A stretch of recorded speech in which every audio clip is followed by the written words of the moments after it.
O governo federal fez uma revisão numa projeção do rombo nas contas públicas. Presta atenção, nós estamos falando aqui, eu estava discutindo com o Felipe Monteiro, que era 110 bilhões. Não, eu estava errado. Peço desculpas, o governo revisou. Então, eu quero agora, eu não quero falar porque eu sei de cor, mas eu quero ler. Então, por favor, baixa um pouquinho o TP para eu poder ler. É 177. Obrigado. Obrigado. Presta atenção, pessoal.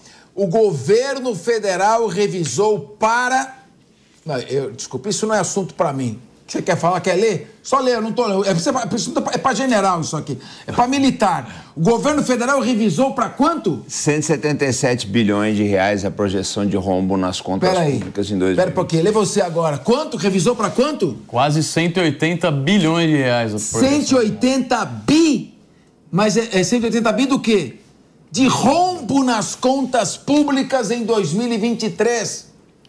Em setembro, a estimativa era de 141 bilhões de reais.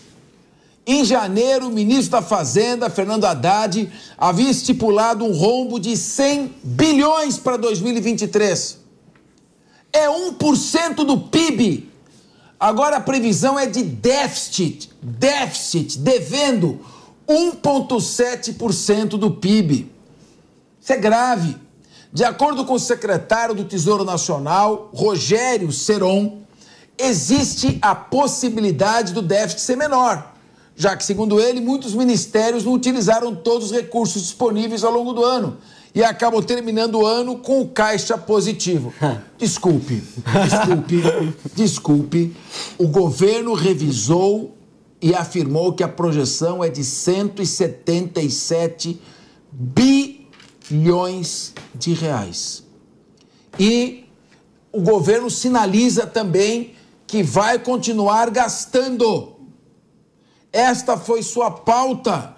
Ele não prometeu nas eleições zerar o déficit fiscal. Ele não prometeu responsabilidade fiscal. Ele prometeu investimentos. Investimento na área social, não importa. Mas com isso nós estamos gastando muito mais do que estamos arrecadando.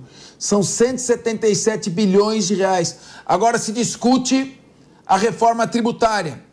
Então, IPI, PIS e COFINS vão se transformar na CBS, na Contribuição de Bens e Serviços.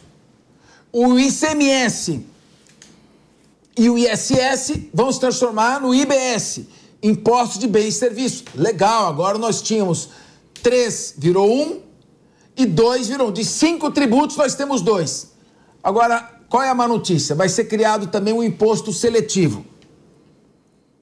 Vai ser criado um imposto para os fundos estaduais de infraestrutura, serão necessários.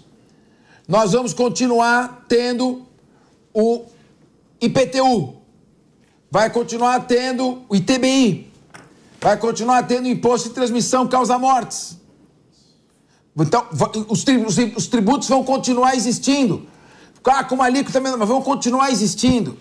Então, se você acha que essa reforma tributária não vai aumentar a tributação, se você acha que não vai aumentar a arrecadação de impostos, espera para ver. Porque com essa gastança desmesurada, se não vai parar de gastar, se tem 47 bilhões de reais só de emenda parlamentar, como é que você vai conseguir manter o equilíbrio, não gerar inflação e aumento da taxa de juros? É esfolando na arrecadação. Rafael Macris, você ainda não falou sobre isso, eu queria ouvir um pouco o que você tem a dizer. Bom, Capês, a gente viu que o governo não está muito bom de fazer conta, né? Começou com uma previsão do Ministério da Fazenda de um rombo de 100 bilhões de reais.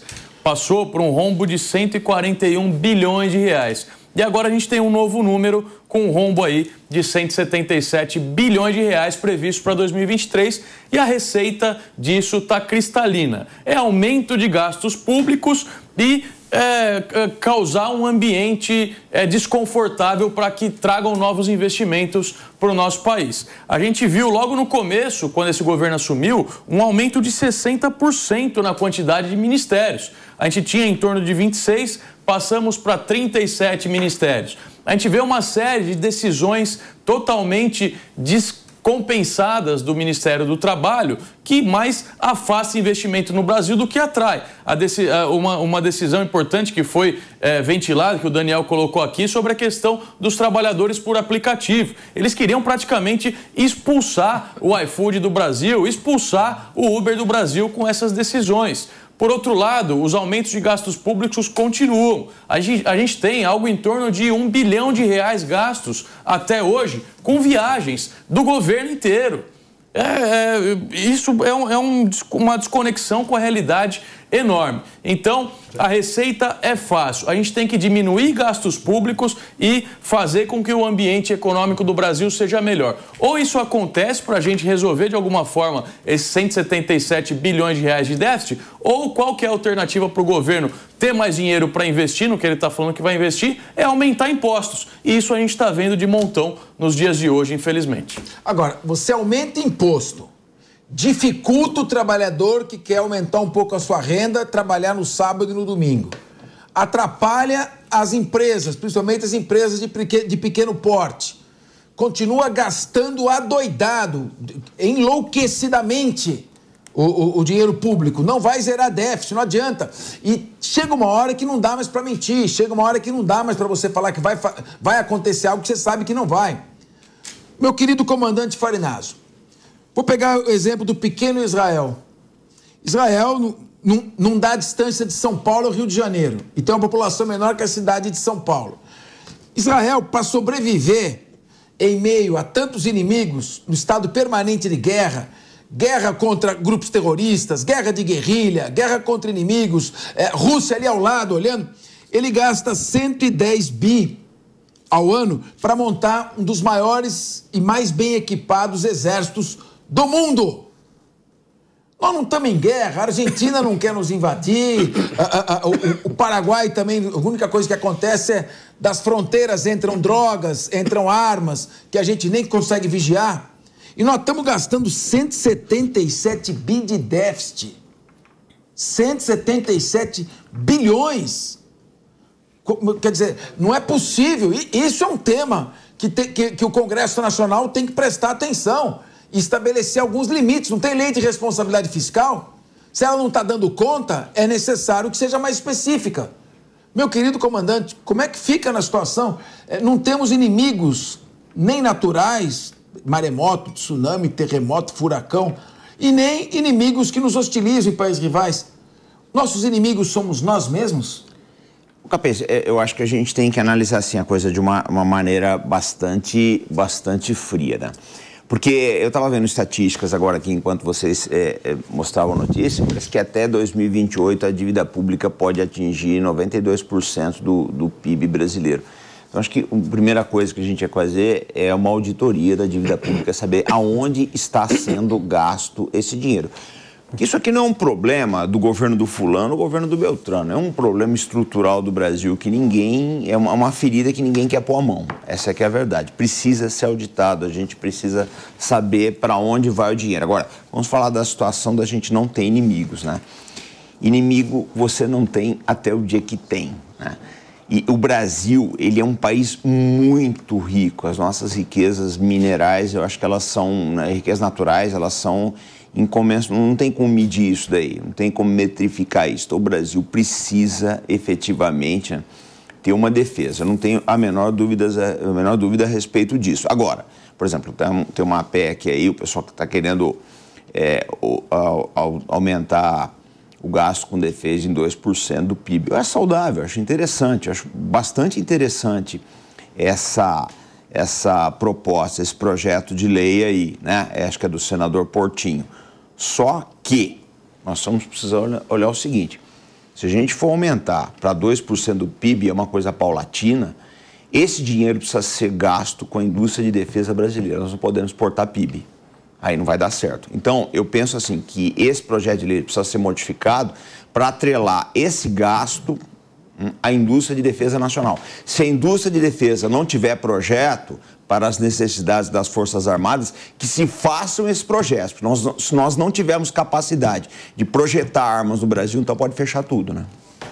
Eu depois quero, eu vou ouvir o Daniel José, você tocou num ponto que eu quero. Eu vi um general, eu não lembro o nome, mas você estava na mesa, debatendo com ele, dizendo o seguinte, se os Estados Unidos ou outras forças hostis ao Brasil, não para nos conquistar, mas para dragar nossas riquezas, ocuparem a foz do Rio Amazonas e o estado do Tocantins, e passarem a fiscalizar tudo que entra e sai por ali, eles vão nos obrigar a pagar um percentual das riquezas da Amazônia para eles. E essa área está desprotegida. Você lembra o nome do general?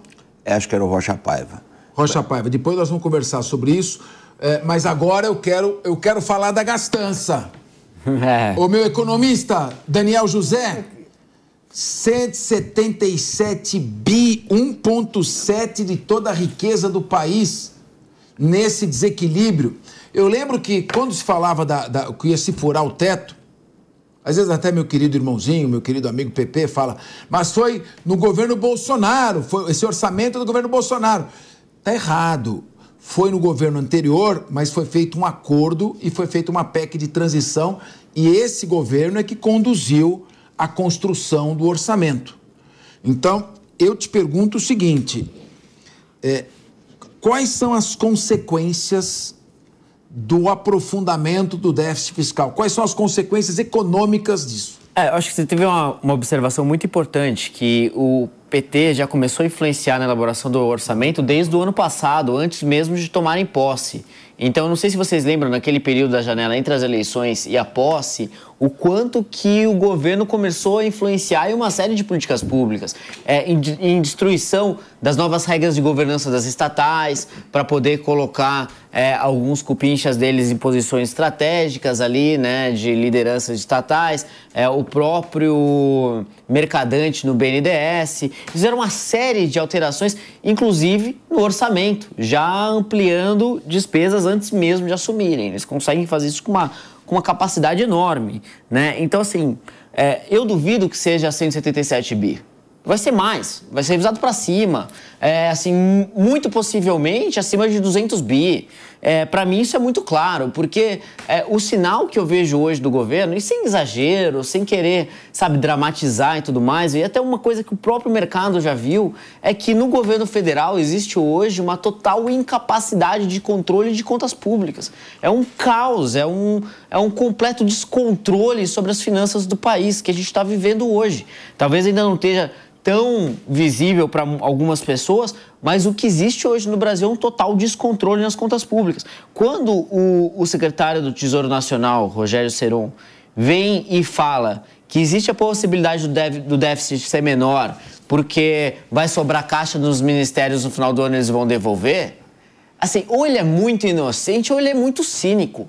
A gente que conhece da administração pública sabe que a habilidade mais aguçada de um gestor público irresponsável, nós temos muitos no Brasil, o PT é quase unanimidade, todos eles ali têm esse espírito, tá faltando, tá sobrando caixa no final do ano, gasta, porque se não gastar no ano que vem, o orçamento vem menor. E se o orçamento é menor, eu tenho menos influência e poder. Então, no final de contas, assim, assim, eu não sei quem acredita nisso. Óbvio que se faltar algum caixa dentro dos ministérios, eles vão gastar loucamente, diversos programas sendo criados sem lógica nenhuma. Teve programa tempo atrás de subsídio de compra de carro novo, que durou algumas semanas, sabe? Carro de até 120 mil reais. Quem compra carro de 120 mil reais já é classe média, média alta, sendo que o dinheiro que está compondo o governo federal é o dinheiro de quem vem do pobre, que vem de gente que sofre. Então, assim, daqui a pouco vai ter Lula reclamando que a taxa de juros está alta para o Roberto Campos Neto e muita gente ainda vai achar que a culpa é do Roberto Campos Neto, né? O Ricamelo, sabe o que me assusta? São as narrativas e joga o assunto para frente, esperando que todo mundo vai esquecer e fica por isso mesmo. Então tem a narrativa da democracia. Fez da democracia. Depois tem a narrativa do massacre dos Yanomamis, que eu nunca mais ouvi falar. Depois tem a narrativa da destruição da Amazônia, que eu também não tocaram mais no assunto. Agora, estamos aqui explodindo o déficit fiscal, vamos para 200 bilhões de reais. Aí o secretário do Tesouro Nacional ainda tem coragem, não, mas deve ser um pouco menos. Quer dizer, a quem que eles querem enganar mais? Quer dizer, até que ponto esse déficit... Nós saímos do ano passado de um superávit de 74 bi. Não, o superávit do ano passado foi 126 bilhões de reais, 1,2% do PIB. É quase a mesma coisa que está acontecendo agora, só que com o sinal trocado. Não entendi. Quanto? 126 bi. Então tá. Me desculpa, eu estava até dando uma aliviada. Então, o superávit de 126 bilhões de reais para um déficit de 177, nós estamos falando em quase mais de 300 bilhões de gastança. Rica, até que ponto a gente vai se dar conta disso aí? Então, você que está em casa, quando você pega num ano e gasta um pouco mais do que você ganha, você faz uma dívida. Aí quando você faz isso no segundo, no terceiro, no quarto ano, essa dívida vai aumentando. Sabe o que acontece depois de alguns anos fazendo isso? Ninguém quer mais te emprestar dinheiro. Ninguém mais confia na sua palavra. E aí, quando isso acontece com o país, bum, ele explode. Que é o que está acontecendo com a Argentina agora. Com aquela inflação de 120%, juros absurdo, população muito empobrecida. Então, pode ser que o governo ele vai conseguindo manipular, ele vai conseguindo dar um jeitinho, 2% a mais de dívida no PIB, essa relação dívida-PIB vai aumentando, mas isso em um determinado momento explode. E explode na mão do pobre. Explode na mão de quem não consegue conservar suas economias, quem não consegue se proteger com aplicações e tudo mais. Essa brincadeira vai explodir. E a gente vai vendo explodindo aos poucos. E lá na frente, a gente acaba dançando. O que o governo quer? Que ele consiga durante 2, 3, 4 anos, ele vai nessa narrativa, vai acontecendo, vai dando um jeitinho aqui, um jeitinho ali, para que ele consiga se reeleger lá na frente, consiga ter influência e poder. Sinceramente, a gente tem que ter um olhar muito grande com essa história de déficit. O ano que vem a ideia era déficit zero, daqui a pouco já não é mais. Temos que tomar muito cuidado com esse governo, não se engane. Temos que estar de olho e temos que brigar para que esse governo seja menos gastão e que gaste com muita eficiência. Senão, não adianta nada. Meu amigo, meu comandante Paranaso, que é meu contemporâneo, mais ou menos, né? Você já ouviu falar da propaganda da vodka Orloff? Eu sou você. Não é testemunhal, porque eu acho que não existe mais isso. É o efeito Orloff, quer dizer, quero ver como é que você vai estar amanhã. Será que a Argentina quebrada, desesperada, é o Brasil de amanhã? Vamos ao intervalo e voltamos.